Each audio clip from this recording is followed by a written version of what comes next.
Hi guys, welcome back to our channel. Today I am joined by my very lovely and loyal and gorgeous friend, the Neil Long. That's a lot of adjectives, thank you very much. Adjectives, okay, so you obviously did English at school. So anyway, today, obviously, I'm not sure how many of you know, but obviously I have in the past suffered depression, and I think Neil, you've had your moments, as we would say, and I think today we thought we would do a video on, well, we thought we'd call it to feel or not to feel, that it's okay to feel how you feel at that point. Would you like to add anything?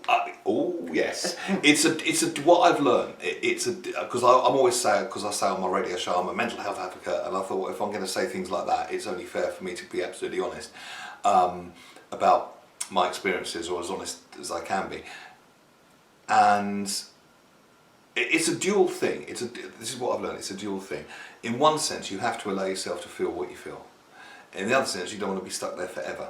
Okay, but let's start with the first one first. Let's say you feel bad about something. If you don't acknowledge you are feeling that, if you start to get this voice in your head saying you shouldn't feel that, if you were a better, insert here, you know, blah blah blah, a better parent, a better person, a better whatever, you wouldn't feel that, or various things. And it's bullshit, most of it, what we've been told, what society expects of us.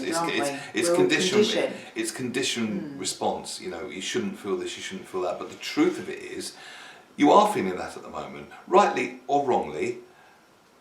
And why is it about right or wrong anyway? Who said it needs to be judged in the first place? That's another conversation almost. But rightly or wrongly, you are feeling that at the moment.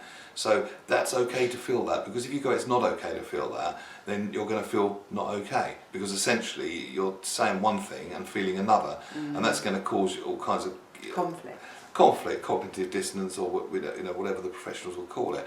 Conflict. That's a big word. Thanks. Whatever it was. Cognitive dissonance. Yeah, but I think I'll stick with conflict. Yeah, I think it's pretty much the same thing. It's pretty much the same thing. What? I'm ticklish on my knee. But so you have to acknowledge it, otherwise you're essentially lying to yourself, and it's important to be true to yourself. But once acknowledging it, and if you allow yourself to feel it, and you don't sort of put up blocks, it flows out. You know, emotion, energy in motion. Most of us have heard that one. It's like a river that flows. But if you block the river, that's when you get in trouble, and that's when the river starts to stagnate and get all dirty and nasty and all that sort of thing. But you know, perhaps allowing yourself to feel emotion is the natural kind of river of life through us, if you like, and you don't want to block that. That's a really nice analogy. Thank you. But notice a flowing river is hardly ever dirty, unless it's like really badly polluted. But generally, a river flowing is self-cleaning. Yeah. But chuck a shopping trolley in the river and it blocks it, and then it starts to get scuzzy and nasty. I love that. Yeah. Yeah. And perhaps it's the same with us. So it's okay to feel what you're feeling, even if it's not, you don't think it's appropriate to feel, or someone's told you it's not appropriate, or you've got to put a face on, you've got to be a certain way so other people don't have to feel bad. And after years of doing that, it can actually start to get to you, and you actually at one point, can I swear? Yes. You think, fuck it, I actually do feel like this way, and I'm tired of pretending to the world I don't. My experience was of having done that for years and years and years, and then about 3 fairly big things came up at once. And had I allowed myself to feel them at the time, I'd have dealt with it, you know, way back then. But all 3 at once, and then bam, which wasn't healthy. And it was all because I shouldn't feel things, because generally speaking, other people said that I shouldn't, excuse me, or had no reason to, or. And perhaps they were right. Perhaps they were right, but perhaps I did have no reason to. But if I'd have just been allowed to feel it, I could have gone, you know what, you were right, I did have no reason. But it wasn't that they thought that was the problem, it was the fact that I wouldn't allow myself to feel what I felt. But, so that's the first bit. Excuse me. It's not COVID, it's okay. I was just about to ask if you got no, we won't go there. No, it's definitely not COVID-19.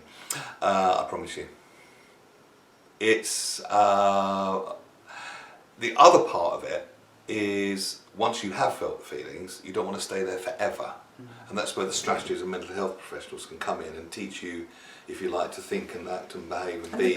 And the books. Podcasts in ways that you may not have thought of before, because when you're very stuck in the problem, particularly if you can't see the wood for the trees, and then suddenly someone can come along, a whole new different point of view, or you might just observe someone else in life and think, how do they do that?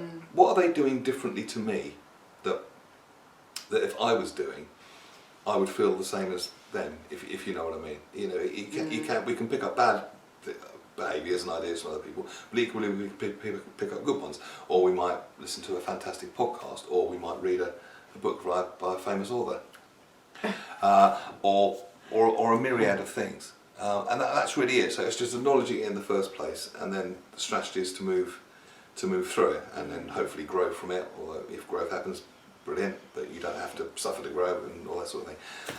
So that's my thoughts on, yeah, on, so on I mental think health for they're the day. really valid actually, and having been a sufferer of mental health issues myself in the past, I think the hardest thing is coming to terms with it and knowing, like, accepting it, and then being able to move on so that you can do something about it. But if at any point you'd have said to yourself, I shouldn't be feeling this, I'm not allowed to feel this, you know, as a mum I shouldn't be feeling this, as a human being I shouldn't be feeling this, as a wife I shouldn't be feeling this, as a friend I shouldn't be feeling this, I shouldn't be feeling this, then you've got that conflict because you bloody well are feeling it. Yeah. Yeah. But the fact that you were able to be honest about it, then that and gave accept you, it. and accept it, then you go, oh, it's not just me, other people feel that way too. Good, not just me. In other words, it's okay to feel as I do, just temporarily, and then you were able to move through.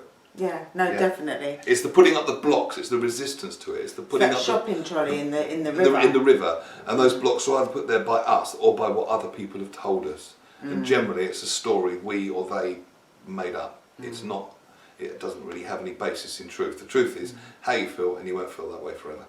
Yeah. Anyway, I hope you found that interesting, and if you've got any questions, please do put them below. Yep, and reach out.